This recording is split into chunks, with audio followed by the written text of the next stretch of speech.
आज मैं कोई भी वीडियो पोस्ट नहीं करने वाली थी। अगर आप मेरा आने वाला व्लॉग देखोगे जो कल आएगा तो उसमें आपको पता चलेगा कि मैं बहुत ज़्यादा बिजी हूँ किसी चीज़ में और उसकी वजह से आज मैं पोस्ट नहीं कर पाती। शूट कर रही थी मैं व्लॉग जो कि कल आता आपके लिए, लेकिन अभी मेरे पास इंस्टाग्राम पे एक मेरी फॉलोअर का मैसेज आया जिसकी वजह से ही मैं ये व्लॉग बना रही हूँ। मैं मोस्टली 3 चीज फॉलो करती हूँ और उस 3 चीज को पीछे कभी नहीं रखती। उसमें सबसे पहला आ जाता है कि आपके जो कंटेंट है वो रेगुलर होना चाहिए। तो मैं ट्राई करती हूँ कि मैं पोस्ट जो है वो बहुत रेगुलरली करूँ, डिले ना करूँ। कभी भी मैंने ज्यादा डिले नहीं किया है। इनफैक्ट जब से मैंने ये व्लॉगिंग स्टार्ट की है, डेली व्लॉगिंग, मैंने ट्राई किया है कि मैं सिर्फ एक संडे छुट्टी लेती हूँ, बाकी टाइम में पोस्ट करती हूँ। दूसरा ऑफ कोर्स तो कंटेंट तो होता ही है कि कंटेंट कैसे बना रहे हैं, कैसे एडिटिंग कर रहे हैं, उस पर मैं बहुत ध्यान देती हूँ। और एक चीज इसमें सबसे ज्यादा ध्यान देती हूँ वो है आप लोगों के फीडबैक्स। आप लोग में से बहुत सारे ऐसे लोग हैं जो यूट्यूब में कमेंट करते हैं रेगुलर बेसिस पे, जिनको मैं नाम से पहचानती हूँ और फैमिली जैसे लगते हैं, और बहुत सारे हैं जो इंस्टाग्राम पे हैं। इनफैक्ट इंस्टाग्राम पे वो लोग ज्यादा हैं जो मुझे सिर्फ एज ए कंटेंट क्रिएटर नहीं, एज या तो फ्रेंड, एज ए सिस्टर देखते हैं और काफी कुछ शेयर करते हैं। हमेशा मैंने आपको बताया है। तो मेरे पास जो मैसेज आया वो मेरे पिछले वीडियो से रिलेटेड था जिसमें मैंने इक्वालिटी की बात की थी। बहुत लोगों ने बहुत सारी बातें शेयर की, थैंक यू सो मच, काफी सपोर्ट किया। कमेंट सेक्शन में बहुत कुछ आप पढ़ सकते हो। काफी लोगों ने अपने एक्सपीरियंसेस शेयर किए हैं और बहुत लोग ने इंस्टाग्राम पे ऑफकोर्स जो प्राइवेटली बात करना चाहते हैं या मेल भी करते हैं। तो मैंने उसमें जब इक्वालिटी की बात की थी तो ये जो लेडी है उन्होंने मुझे बहुत एक सेंसिबल बात बोली। उन्होंने बोला कि शोना आप सही बोल रहे हो कि इक्वालिटी होनी चाहिए और हम लोग हस्बैंड वाइफ जो है आपस में इक्वली ट्रीट करे, कोई किसी को ऊपर ना रखे। लेकिन जहां पे लड़कियां फाइनेंशियली इंडिपेंडेंट नहीं होती हैं और शादी जल्दी हो जाती है उसके बाद कुछ कर नहीं सकते हैं, क्योंकि आप फाइनेंशियली डिपेंडेंट हो अपने हस्बैंड के ऊपर में तो आपको उनका सुनना ही पड़ता है। आप चाह के भी आवाज नहीं उठा सकते हो। तो क्या किया जाए? शादी जल्दी हो जाए तो क्या किया जाए? नौकरी कर नहीं सकते, पढ़ाई पूरी हुई नहीं। अभी मुझे लगता है ये क्वेश्चन का जवाब मुझसे बेहतर कोई नहीं दे सकेगा। उसका सबसे बड़ा रीजन ये है कि मैं एग्जैक्टली वही लड़की थी जो अभी ये है। शादी जल्दी हो गई, पढ़ाई पूरी नहीं हुई, फाइनेंशियली डिपेंडेंट है हस्बैंड के ऊपर। मेरे केस में तो ये भी था कि मेरी मम्मी नहीं है, तो मेरे बैकएंड, बहुत बार मैंने आपको हिंट दिया है कि बैकएंड से उतना ज्यादा मेरे फैमिली का सपोर्ट इन द सेंस होता है ना, पीछे खड़े हैं, आपने एक आवाज दी दौड़ के लोग आ गए। मेरे केस में वैसा नहीं, इट्स वेरी प्रैक्टिकल। जब से मम्मी नहीं है तो मेरे केस में वो भी सपोर्ट नहीं था। लव मैरिज कर ली मैंने। अभी आपको मैंने बताया था लव स्टोरी वीडियो में कि बहुत बार मैं अंगद से मिली नहीं थी शादी से पहले। फोन पे बातें होती थी। अब ऑब्वियसली आप समझ जाते हो इंसान को, उसकी खूबियों को, सब कुछ आपको पता रहता है, बट स्टिल ऐसा नहीं है कि बहुत मिलना जुलना है। फैमिली फ्रेंड्स हैं, कॉलेज फ्रेंड्स हैं, और शादी होके मैं आ गई। अभी इस केस में मैं भी वो लड़की बन सकती थी जो कि फाइनेंशियली हमेशा पूरी लाइफ इन पे डिपेंड करती, और ऑब्वियसली अगर अंगद जैसे हैं वैसे ना होके थोड़े अलग होते, थोड़े से मुझ पे हावी होते तो सुनना पड़ जाता। अब यहाँ पे बात आती है कि आपकी जो परिस्थिति है उसको आप बदल नहीं सकते। जिस सर्कमस्टेंस के साथ में मेरी शादी हुई है उसको मैं बदल नहीं सकती। ठीक है, मेरी ना एज बदल सकती हूँ, ना मैं फास्ट फॉरवर्ड करके लाइफ को अचानक से जॉब पकड़ सकती हूँ। तो मैं क्या कर सकती हूँ? अब सुनिए मैंने किया क्या जो शायद उन लड़कियों को हेल्प मिले जो कुछ ऐसी परिस्थिति में है, बाहर निकलना चाहती हैं। मैं शादी होकर के आई, मैंने कॉलेज तो मेरा चालू ही था, बीच में शादी हुई मेरी, लॉ मेरा चालू था, पर लॉ फिनिश होने में टाइम था मेरा। अभी जब तक मेरा लॉ चल रहा था मैं चाहती तो आराम से इनके पैसे पे अपना पढ़ाई भी पूरा करती और पॉकेट मनी भी लेती और आराम से अपना एंजॉय करती कॉलेज लाइफ और वैसे घर चलाती। मैं समझ गई थी कि जब तक मैं कमा नहीं रही हूं तब तक मेरा कुछ फर्ज है इस घर के लिए और इस लाइफ के लिए, ताकि मेरा हस्बैंड मुझे कभी टेकन फॉर ग्रांटेड ना ले। उसको कभी ना लगे कि स्टार्टिंग के कई साल तो मैंने तुमको पढ़ा भी दिया, तुमको तुम्हारी नौकरी भी मैंने लगा दी, बाद में तुम कमा रहे हो। ये नहीं आना चाहिए। इवन दो आई न्यू कि अंगद ऐसा इंसान नहीं है जो ऐसा बोलेगा, बट वो कैसा इंसान है doesn't matter in marriage. What matters in marriage कि आप कैसे इंसान हो, आप क्या आगे रखना चाहते हो। तो मैंने क्या किया, जैसे मेरी शादी हुई उसके बाद से मैंने वास्तु में कोर्स कर ही रही थी, मैं उसके बारे में स्टडी कर ही रही थी। और वास्तु का सबसे बड़ा रीजन था वास्तु में आने का because of my mother's illness, to be very frank. जब मेरी मम्मी बीमार पड़ी और जब मैंने कुछ चीजों को रिकॉल किया कि ना सिर्फ मेरी मम्मी बल्कि मेरे दादी घर के साइड के और भी कुछ लोग हैं जो एग्जैक्टली इस तरीके से ही बीमार पड़े, मैंने बहुत कुछ रिकॉल किया, तो मुझे लगा एक कनेक्शन है कुछ इन सब के पीछे। और उस कनेक्शन ने ही मुझे अंदर से बहुत क्यूरियोसिटी आई कि मैं जानूं कि ये कैसे होता है, कि एक घर में ऐसा क्यों हो रहा है। और फिर मुझे सबसे ज्यादा अच्छा सही जवाब जो दिया वो वास्तुशास्त्र ने दिया। तो मैं उसकी तरफ इंक्लाइंड हो गई और मैं पढ़ाई कर रही थी। तो शादी के बाद मैंने क्या किया कि उस पढ़ाई को मैंने कैश आउट करने की कोशिश की। वो पार्ट टाइम में क्या कर सकती हूँ, अगर मैं वास्तु कंसल्टेशन स्टार्ट करती हूँ तो देखते हैं इससे कुछ अगर हेल्प मिलती है। फिर जिस तरीके से मैंने अप्रोच किया वो आपको मेरे अपने इंटीरियर डिजाइन वाले स्टोरी में बताऊंगी। जिस तरीके से मैंने अप्रोच किया वो काम में वो अप्रोच आया, मुझे काम मिलना स्टार्ट हो गया। इनकम पहले कम होती है, बहुत कम होती है, पर धीरे धीरे अगर आपका काम अच्छा होता है तो माउथ टू माउथ लोग बताते हैं, धीरे धीरे आप उसमें आगे बढ़ जाते हो, राइट। तो मैंने क्या किया, मैंने अपना साइड इनकम जनरेट किया which was my pocket money. मेरे को जो बुक्स लेनी है, मुझे जो ट्रैवल करना है, मतलब मेरे जो कॉलेज के जो एक्सपेंस होने वाले हैं, एंड वेरी लकी, मतलब मैं बोलूंगी कि मैं लॉ कर रही थी। लॉ का जो आर्ट्स का कोई भी पढ़ाई आप लीजिए वो साइंस की तरह महंगा नहीं आता है, तो LLB उतना ज्यादा कॉस्टली नहीं होता है। तो उसका जो फीस देना होता है साल में 2 बार देना होता है, जो भी जो मेरे से जुड़ा है, जो एक्स्ट्रा बर्डन मैं बोलूंगी शादी के बाद मैं अपने हस्बैंड को दे रही हूँ पढ़ाई लिखाई का, वो चीजें मैंने अपने आप करनी स्टार्ट कर दी। तो क्या हो गया, आप अपना खर्चा तो निकाल लेते हो। अब बात आती है फाइनेंस में और क्या हम कर सकते हैं पार्टिसिपेट। सिर्फ अपना खर्चा निकालने से ज्यादा कुछ और भी करना चाहिए। तो मैंने क्या स्टार्ट किया, मैंने फाइनेंसेस पूरा अपने सर पे ले लिया कि अगर मेरा हस्बैंड अर्निंग कर रहा है और वो अपना टेक्निकल काम में है, उसको ऑफिस जाना है, तो मैं यहाँ बैठ के क्या कर सकती हूँ, मैं उसके सारे एक्सपेंसेस वगैरह को, कैसे फाइनेंस को बिल्ड करना है, कैसे आगे प्रॉपर्टी लेनी है, क्या करना है, वो सब एरिया को मैंने अपने हाथ में ले लिया कि एटलीस्ट अगर मैं बहुत कमा नहीं पा रही हूँ तो मैं बचाने में तो हेल्प करूँ। तो मैंने क्या किया, धीरे धीरे करके किस तरीके से हम पैसे सेव कर सकते हैं जिससे हम प्रॉपर्टी ले सकते हैं वो स्टार्ट किया। कैसे प्रॉपर्टी सर्च करनी है वो जिम्मेदारी भी आगे बढ़ के मैंने लिया। ऐसा नहीं है कि आपके हस्बैंड नहीं करना चाहेंगे, वो तो बोलेंगे कि चलो मैं भी सर्च करता हूँ, मैं भी देखता हूँ। आपको आगे स्टैंड लेके बोलना पड़ता है, जिम्मेदारी लेनी पड़ती है मैरिज में, तभी इक्वल पार्टिसिपेशन होता है, तभी इज्जत मिलता है। आप हेल्प करोगे, आप भी उनकी तरह ही सब कुछ को मैनेज करोगे, तब तो अगला आपको इज्जत देगा, राइट, तब तो वो इक्वली आपको देखेगा। तो ये भी एक बहुत बड़ा फैक्ट है जो हम औरतों को करने की जरूरत है। तो मैंने पूरा सर्च करना, प्रॉपर्टी कैसे करना है, बिल्डर से फोन करके बातें करना, अपॉइंटमेंट फिक्स करना, फिर मैं इनको लेके जाती थी वहां पे, घर को जो भी वास्तु के हिसाब से देखना है, क्या प्लेसमेंट है, पूरा उसके अंदर स्टडी किया, सब कुछ किया, घर फाइनल किया। अब घर फाइनल करने के बाद एक आपको फाइनेंस प्लान करनी पड़ती है, राइट, कि कितना कैसे पैसा आप जमा करोगे जिससे कि आपका रजिस्ट्रेशन भी हो सकता है, आपका डाउन पेमेंट हो सकता है, आप इंटीरियर के लिए कैसे पैसे सेव करोगे। क्योंकि मैंने पहले भी बताया है कि हम लोग अपने पेरेंट्स से पैसा नहीं ले रहे थे फॉर एनी इंटीरियर रजिस्ट्रेशन या किसी भी चीज के लिए। तो हमें जो करना था वो खुद से बिल्ड करना था, और बिल्डर तो कभी भी घर दे देगा, उसका रेडी हो जाएगा, आपको प्रिपेयर रहना है। हमारी शादी जस्ट हुई थी, उस टाइम पे जो बाकी कपल्स होते हैं वो लोग घूम रहे होते हैं, एक्सप्लोर कर रहे होते हैं वर्ल्ड, उनके लिए पार्टी करना, फ्रेंड्स को इनवाइट करना, वो सब एजेंडा था। पर मैं समझ रही थी कि मेरी जिस फेज ऑफ लाइफ में शादी हुई है, मेरे लिए सबसे ज्यादा जरूरी है अपने सर पे एक घर लेना, मतलब अपना एक सर पे छत लेना। क्योंकि मैंने घर का इंपॉर्टेंस समझ लिया था जिस दिन से मेरी मम्मी गई थी, कि खुद का घर जब आंखों के आगे से जाता है ना, जब आपकी बचपन की यादें सब कुछ चले जाती है, आपके पास कोई घर नहीं है कहने के लिए, आप किसी और के घर पे रह रहे होते हो, तब आप रियलाइज करते हो कि घर बहुत इंपॉर्टेंट है। तो मैं वो समझ चुकी थी कि घर होना बहुत जरूरी है, और जितनी जल्दी उतना अच्छा।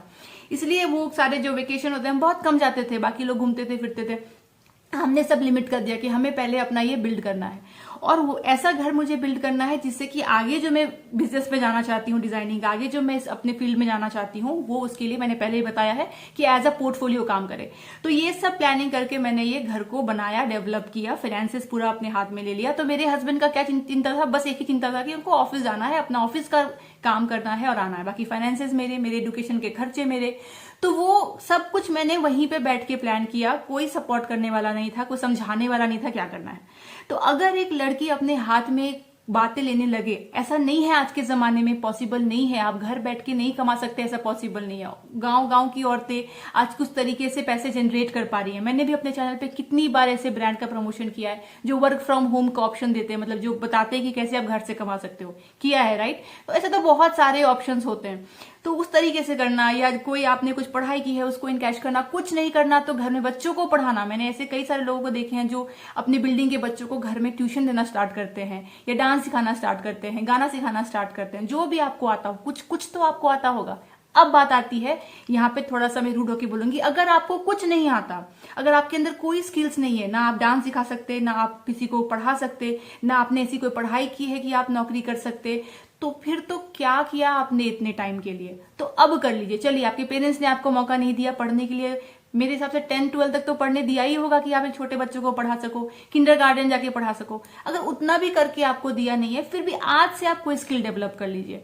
मैंने अपनी मम्मी से सीखा है, वो इतनी एजेड थी फिर भी वो एंड तक कुछ ना कुछ सीखती रहती थी। जिस एज में इंटरनेट आया था, उनकी उम्र की उस टाइम पे बता रही हूं मैं, किसी भी औरत को इंटरनेट सीखना नहीं आता था। उस टाइम पे मेरा भाई फॉरेन में रहता था, तो मेरी मम्मी ने सोचा, उस टाइम पे मोबाइल फोन भी बहुत मतलब महंगे थे, फोन करना उतना इजी नहीं था। तो मेरी मम्मी को लगा कि बेटा मेरा फॉरेन में है, मैं कैसे कनेक्ट करूं, इंटरनेट का जमाना है। तो वो कैफे जा करके, जो कैफे का ओनर था, उसने बोला कि मुझे आप सिखाओ ये ईमेल कैसे करते हैं, ये इंटरनेट से कैसे बातें करते हैं, ये वेब कैमरा से बच्चे को मैं कैसे देख सकती हूँ। उस ओनर ने उनको क्लासेस दिए 1 महीना, चश्मा लगा के, इतनी एजेड औरत। और मेरी मम्मी थोड़ी एजेड थी, वो बाद में मैं आपको बताऊंगी। तो वहां पे उन्होंने सीखा उस एज में, और अपने बेटे से वहां पे वेबकैम पे बात करती थी, हफ्ते में 1 दिन बैठ के ईमेल लिखती थी उसको। फिर मोबाइल में जब एसएमएस का जमाना आया तो एसएमएस लिखना सीखा उसने कि कैसे ऐसे। तो मतलब कोई, मैं ये कहना चाह रही हूँ कि कोई एज नहीं है सीखने की। और बाकी जो करती थी वो क्राफ्ट वगैरह सीखा, कितना कुछ सीखा उन्होंने। सीखने की कोई उम्र नहीं है, आप सीख सकते हो।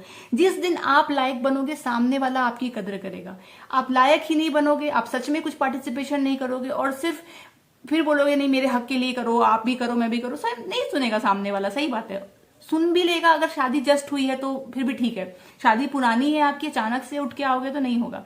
तो यही मैं आपको बताना चाह रही थी कि उस दिन जो मैं बातें कर रही थी औरतों के लिए, तो ऐसा नहीं है कि मैं एक बहुत ही, मेरा लाइफ बहुत ही स्मूथ रहा है और मैं ये सब आकर के आपको सिखा रही हूँ कि मेरी तो भैया पहले एजुकेशन कंप्लीट हुई, मेरे पूरे फैमिली सपोर्ट थी मेरी, फिर मेरी आराम से शादी हुई, शादी करके मैंने वास्तु आराम से शुरू किया, फिर इनकम जनरेट किया। नहीं, मैंने हर चीज को समय से पहले जल्दी लाया अपने लाइफ में, क्योंकि मुझे उस चीज की जरूरत थी। स्मूथ नहीं, आपको आज स्मूथ लगता होगा कि वाह ये तो, बहुत लोग बोलते हैं इतने कम एज में आपके पास तो घर हो गया, आपके पास तो ये है, आपके पास तो वो है। ऐसे नहीं आया है, उसके लिए बहुत सेक्रीफाइस किया है मैंने। समय से पहले ही मैं उस चीज को अपने लाइफ में लाई हूँ, because I know the importance and I know the importance कि अगर मैं ये सब नहीं करती, नो मैटर अगर कितना भी लव मैरिज मेरे साथ किया होता ना, अगर आफ्टर मैरिज उसको लगता कि ये तो बस बैठ के खाने आई है, तो किसी भी लड़के को वो अच्छा नहीं लगता है। फिर वो शुरू कर ही देगा कि भैया तुम कुछ नहीं करते हो तो घर का काम ही सारा कर लो, वही बर्डन हटा दो।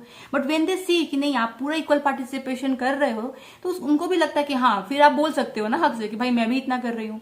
आज की तारीख में, इस बात को कुछ साल हो गए, तो आज की तारीख में तो मेरा वास्तु डिजाइन, और मैंने यूट्यूब स्टार्ट कर दिया। सोचिए अभी इस घर में शिफ्ट होते ही, द मोमेंट आई, मतलब मैं आज शिफ्ट हुई हूँ इस घर में, पहला वीडियो अब तो मैंने वो सब प्राइवेट कर दिया, बेकार वीडियोस थे, पर मैं शिफ्ट हुई थी उसकी विद इन 4 डेज मेरा पहला वीडियो यूट्यूब में था, क्योंकि मैं डिटरमिन थी कि मैं जब शिफ्ट होंगी मैं अपना यूट्यूब स्टार्ट करूंगी। उससे जब मैंने यूट्यूब स्टार्ट किया था ना, तो मैंने सिर्फ इसीलिए नहीं किया था कि अरे इसे तो बड़ा ही मेरा अच्छा हो जाएगा, घर बैठे वीडियो बनाओ पैसे कमाओ, ये सब कोई इंटेंशन नहीं था मेरा। सीधा सबसे बड़ा इंटेंशन था कि I wanted to tell people few things जो मैंने एक्सपीरियंस किया है लाइफ में। अगर मेरे वो बताने से 10 लड़कियों के लाइफ में भी जैसे हो रहा है, लकीली थैंकफुली लोग जुड़ रहे हैं, वैसे जो प्रॉब्लम्स में है लोग जुड़ रहे हैं और बता रहे हैं मुझे कि हेल्प मी आउट, अगर मैं हेल्प कर पाती हूँ तो ये चीज मैंने अपनी मम्मी से सीखी है कि उनके जाने के बाद भी आज भी जब मैं पुराने लोगों से जिनसे वो कनेक्टेड थी, कभी बात करती हूँ, कभी मिल लेती हूँ, द ओनली थिंग जैसे कि आंटी ने तो हमें इस तरीके से वहां टाइम पे हेल्प की थी, इस तरीके से हेल्प की थी, पैसे से हेल्प किया, वो भले लोग भूल जाते हैं, पर जो आपने उनको अपनी बातों से मोटिवेट करके प्रॉब्लम से बाहर निकाला है ना, वो लोग नहीं भूलते हैं। तो आज मैं देखती हूँ उनके गुड डीड्स की वजह से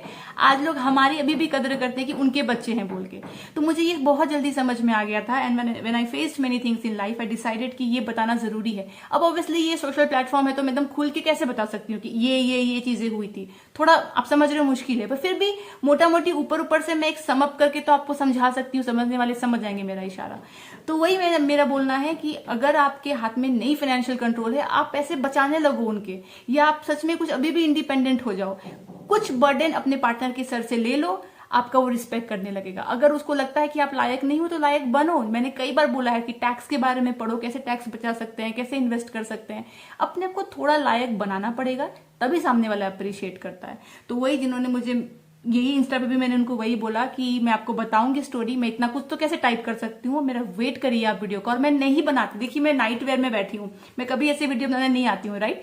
पर मैं अभी नॉर्मली उठी थी, नॉर्मली घर का काम कर रही थी, मैसेज देखा और मैंने ये खोला कैमरा, मैं बैठ गई कि ऐसे ही बनाते हैं, आप लोग अपने ही लोग हैं, जरूरी नहीं है कि मैं हर बार टिप टॉप होकर तैयार होकर आके बैठ के बताऊं। ऐसी बताती हूँ क्योंकि आज के आज उनको जवाब मिल जाएगा तो शायद जो वो गुजर रही है उससे वो समझेंगी। आई अंडरस्टैंड डिफिकल्ट है अगर सामने वाला पार्टनर सेंसिबल नहीं है, मैं समझ रही हूँ। आप यही बोलोगे कि सोना ठीक है, पर अंगद सेंसिबल थे तो समझते हैं, हमारे वाले है ही नहीं। अब जो है देखिए उसी में चलाना है, उसको तो चेंज नहीं कर सकते, राइट। मतलब कुछ उपाय नहीं है, उसी में ट्राई करिए, उसको बेंड करने का ट्राई करिए। और जब भी मैं कोई ऐसा वीडियो बनाती हूँ जिसमें कि मैं वुमेन के बारे में बातें करती हूँ, रिलेशनशिप के बारे में बातें करती हूँ, तो वो अपने हस्बैंड को हो सके तो बैठ के दिखाइए। कभी होगा तो मैं अंगद का पॉइंट ऑफ व्यू, अंगद का सोच बहुत अच्छा है, वो समझता बहुत अच्छे से है, वो बता सकता है, पर आपको पता है वो उतना अच्छे से कम्युनिकेट नहीं करता है वीडियोस में, इसलिए मैं उसके थ्रू कुछ नहीं बताती हूँ जो हस्बैंड सुने या समझे। पर मैं ट्राई करूंगी थोड़ा सा और यूज टू हो जाए तो उसके बाद में तो शायद कुछ असर हो, है ना। बाकी सबसे ज्यादा असर तभी होगा जब आप अपने हाथ में अपनी रिस्पेक्ट लोगे और आप कुछ करोगे। और हाँ, अर्निंग इज वेरी इंपॉर्टेंट, पैसा कमाना बहुत जरूरी है, थोड़ा हो ज्यादा हो कितना भी हो, अगर आप कुछ पैसे कमाते हो आपका हक है उन पैसों पे, आपको बहुत इंडिपेंडेंट फील होगा। इसीलिए शादी के बाद जब मेरा वास्तु चलने लगा और जब मेरी इनकम आने लगी वहां से, मुझे बहुत अच्छा लगता था। जब मैं फी पे करती थी, जब मैं उससे बुक्स लेती थी, जब मैं ट्रैवल करती थी और मैं उसी से पेमेंट करती थी, तो मुझे अच्छा लगता था। मुझे लगता हाँ ठीक है, मैं यहाँ बैठ के खाने नहीं आई हूँ, मैं यहाँ अपने दम पे हूँ। भले अभी मेरा उतना पैसा नहीं है कि हस्बैंड घर जो चला रहे वो मैं चलाऊं, पर एटलीस्ट मैं अपनी एजुकेशन तो देख रही हूँ। मैं ये तो बोल सकती हूँ कर लोगे कि ये डिग्री ऐसे नहीं आई है, डिग्री रियली मेरी मेहनत से आई है। तो वही है, सेल्फ रिस्पेक्ट लाइए, जरूर अच्छा होगा। बाकी मुझसे जुड़े रहिए, मेरे वीडियोस का मतलब मकसद सिर्फ यही नहीं है कि मैं आपको खाना बनाना सिखा दूं, घर सफाई सिखा दूं, वो भी एक पार्ट है डेफिनेटली, क्योंकि हर टाइप की ऑडियंस है, तो वो भी मैं करती रहती हूँ। हॉल वीडियोस भी बनाती रहती हूँ, जिनको फैशन पसंद है, ब्यूटी पसंद, सब कुछ बनाती हूँ। पर मैं कई बार ट्राई करती हूँ कि कुछ ऐसा भी वीडियो बनाऊं जो कम लोग देखते हैं ऐसे वीडियोस को, पर जो लोग देखते हैं उन्हें सच में इससे कुछ ना कुछ मदद मिलती है, and I truly believe that. तो चलिए फटाफट मैं जाती हूँ और बाकी का जो व्लॉग नॉर्मली शूट कर रही थी वो करती हूँ, जो कल पोस्ट होगा तो आप देख सकते हैं। अच्छा इंटरेस्टिंग वीडियो है। फिलहाल आज के लिए मैं इतना ही रखती हूँ, मिलती हूँ अगली बार। तब तक आप लोग अपना ख्याल रखिए, मेरे वीडियो से जुड़े रहिए। Bye bye.